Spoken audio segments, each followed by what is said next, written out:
So చాలామంది couple IVF treatment తీసుకుంటున్నప్పుడు లేదా వాళ్ళకి చాలా డౌట్స్ అనేవి ఉంటాయి.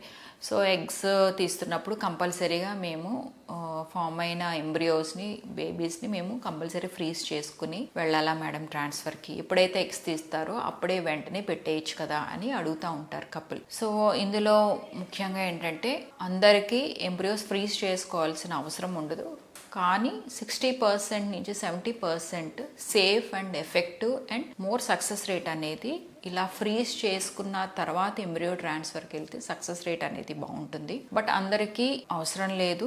కొంతమందికి మనం అదే సైకిల్లో ట్రాన్స్ఫర్ కూడా చేసేది, ఎప్పుడైతే మీరు ఎగ్స్ తీయించుకుంటారో అదే సైకిల్లో మీరు ట్రాన్స్ఫర్ కూడా వెళ్ళిపోవచ్చు. దీన్నే మనం ఫ్రెష్ ఎంబ్రియో ట్రాన్స్ఫర్ అంటే. ఇందులో ఏంటంటే ఎంబ్రియోస్ని మనం ఫ్రీజ్ చేసుకోవాల్సిన అవసరం లేదు. సో డైరెక్ట్గానే మనం ట్రాన్స్ఫర్కి వెళ్ళచ్చు. చాలా మంది కపుల్లో వేరియస్ ప్రాబ్లమ్స్తో వస్తూ ఉంటారు. అందులో ఏంటంటే ఐవీఎఫ్ ట్రీట్మెంట్కి వెళ్ళాల్సిన ఒక కారణం పీసీఓడి. సో పీసీఓడి వాళ్ళలో ఏంటంటే ఎగ్స్ అనేవి ఎక్కువ ఉంటాయి. ఎగ్స్ చాలా ఎక్కువ ఫామ్ అవుతాయి అన్నమాట బాడీలో.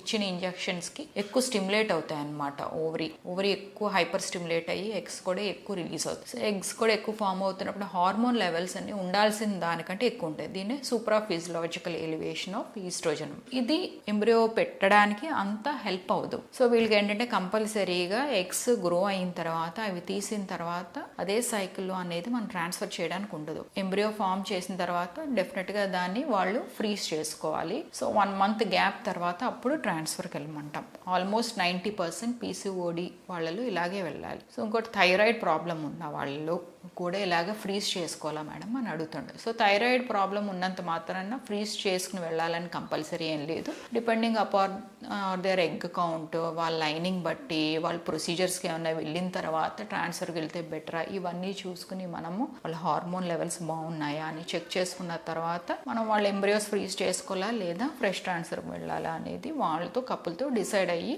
మనము ముందుకెళ్తాం అనమాట.